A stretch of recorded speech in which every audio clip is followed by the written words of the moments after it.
Mungkinlah suami ni tak kuat. Kita kan tengok suami kita mungkin tak banyak ibadah macam kita. Biasa perempuan dengan lelaki yang banyak solat sunat siapa? Perempuan, rajin sikit. Banyak baca Quran siapa?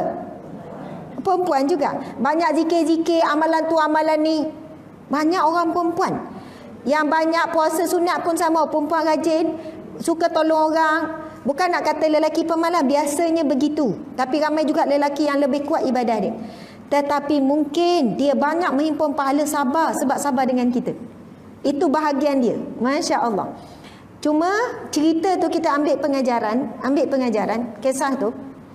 Pertama kepada orang lelaki sekalian, berusahalah untuk sabar dengan isteri yang kuat membebel, yang banyak membebel, kerana itu salah satu cara dia memberi keperluan kepada emosi dia.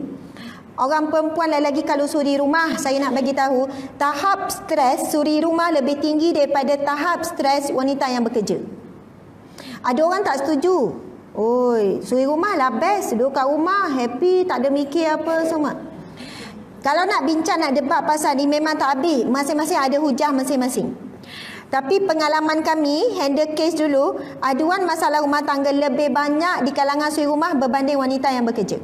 Kita pernah buat survey juga, statistik dan sebagainya.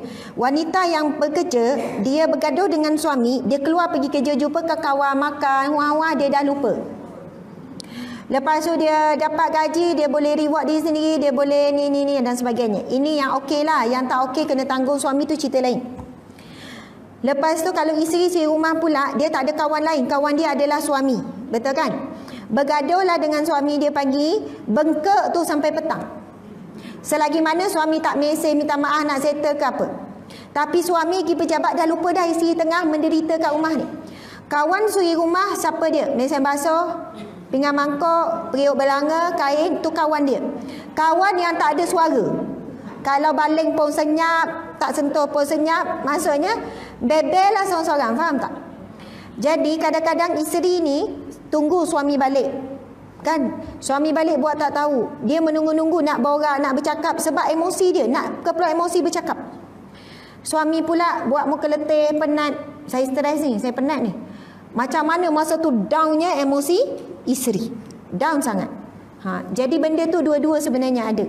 Tapi nak bagi tahunya, motivasi kepada para suami sekalian, selagi mana isteri tu dia tak bebel maki hamun, dia tak bebel benda-benda yang melampau syariat, sabar je lah. Dia ulang benda yang sama je. Anggap seperti kicauan burung. Jangan bagi masuk. Ini kepada suami lah ni, kepada lelaki. Sebab suami tak boleh minta, boleh tak awak diam satu hari? Nak tanya boleh tak diam satu hari? Tak boleh. Diam tu kalau sakit je, betul tak? Jadi ini orang tua, kalau makcik-makcik mungkin cerita ni tak relevan sebab makcik-makcik dah tak larat bebel. Tapi masa muda dulu kuat bebel tak? Tak juga. Ada yang tak, ada yang bebel. Okey, kadang bukan tak masak, tapi mulut tu kan bising. Masa ngemah tangan jalan, mulut tu bising. Ni baju siapa lah ni? Ni plekat siapa lah ni? Ni siapa? Padahal dalam rumah tu dua orang tu je. Tanya soalan siapa kan? Padahal dia dah tahu siapa punya ni. Ni surat khabar siapa baca ni? Tak tahu nak letak tempat dia. Ni siapa? Yang tu kan dengar. Esok ulang balik kan? Jadi nak kata mulut tu nak berbunyi, bukan nak merungut ke, bukan nak marah sangat ke, betul kan? Jadi nak bagi tahu para suami sekalian, itu adalah asam garam. Tak boleh nak suruh awak, boleh tak berhenti buat kerja je, mulut tu boleh senyap tak? Dia telah macam melawan fitrah lah, macam tu lah nak kata. Jadi anggap macam kicau burung saja kan. Jadi okeylah, berjalan dengan baik, subhanallah. Jadi kita ni kalau sebut pasal etika, membebel orang perempuan, ya silakan kalau nak membebel. Larangan pertama dalam membebel, tolong jangan menggunakan perkataan yang kesat. Elakkan nak bebel macam mana? Contoh perkataan kesat apa? Kita bebel pasal adalah satu pinggan tak basuh. Janganlah guna perkataan kalau setakat ni pinggan siapa lah ni. Jangan sampai keluar pemaleh, betul. Kan tu dah kesat, betul kan? Padahal semalam suami dia perajin. Maksudnya semalam suami dia basuh. Masa basuh tak ada disebut. Siapalah basuh pinggan tak ada sebut. Masa malas tu lah disebut-sebut. Betul kan? Jadi kita takut bila kita sebut bagi giliran pemalas, seolahnya, yelah saya ni pemalas. Soalannya menghapuskan kebaikan dia yang belum ni ada, dia tolong siram. Ada dia buat kerja. Nampak tak? Purple tu memang ni pengotor. Padahal time tu dia kotor sikit, tapi terus letak pengotor. Purple ni kan dia menunjukkan peribadi. Betul kan? Sakit perkataan tu. Walaupun macam tak adalah makin amun, tapi purple tu menunjukkan peribadi. Penangguh buat kerja mesti nak nangguh. Pada tu lah dia nangguh sekali. Kita yang bercakap ni lagi banyak nangguh.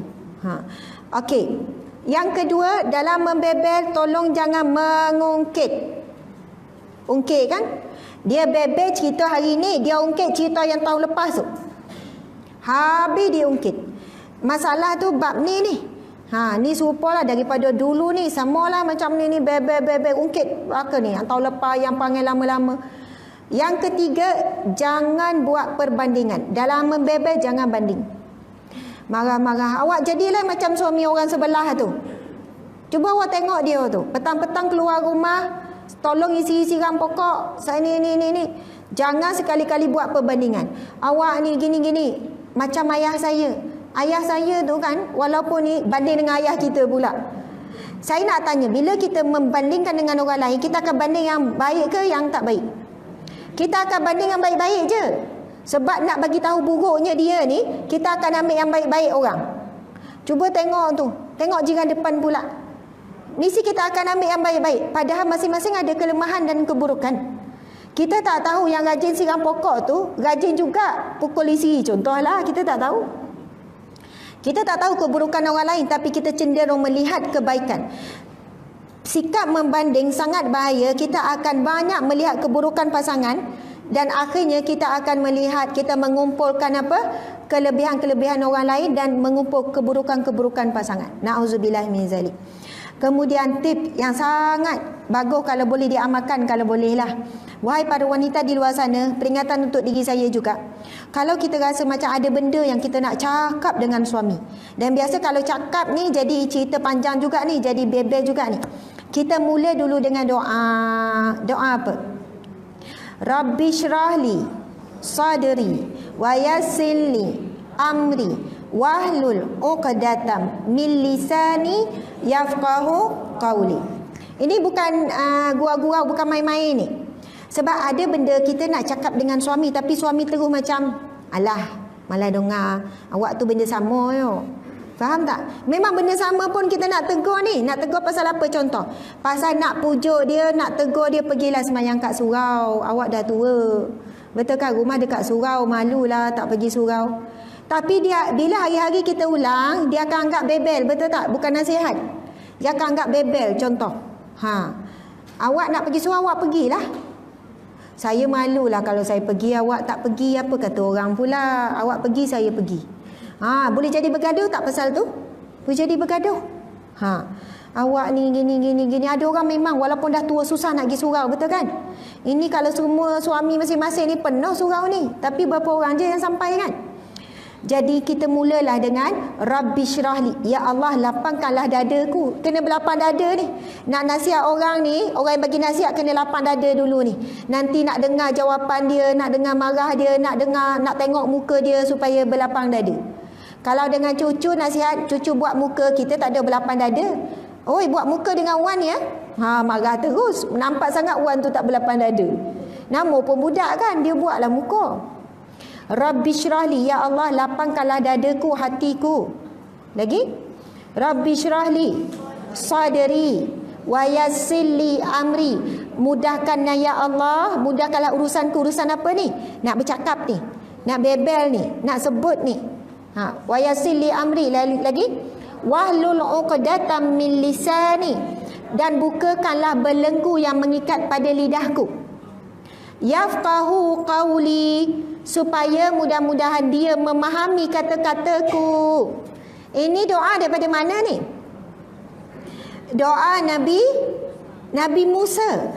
Dalam Al-Quran, doa ini bukan diajar, bukan daripada hadis Nabi. Doa ini daripada Al-Quran.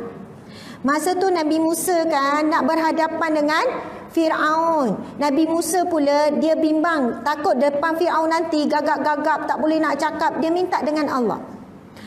Kita kan kadang-kadang nak cakap dah susun ayat elok dah, tapi orang tu salah faham.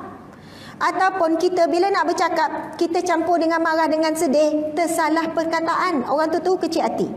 Sebab itu bila nak nasihat anak, nasihat cucu, nasihat suami, suami nak nasihat isteri, nak nasihat adik-beradik, kita ni sebelum mula tu, Rabbi syrahli ya Allah, Rabbi syrahli sadri ya Allah, lapangkanlah dadaku, wa yassirli amri, pemudahkanlah urusanku. Lagi? Wahlul 'uqdatam min lisani, bukakanlah lilitan yang membelenggu pada lidahku. Nak cakap lain, keluar lain. Kan kadang-kadang macam tu. Yafqahu qawli, supaya dia faham apa yang aku nak sampaikan sebenarnya, supaya dia tak salah faham. Kita kan kalau dah tersalah cakap, orang tu pegang, betul kan? Dia pegang yang kita tersalah tu.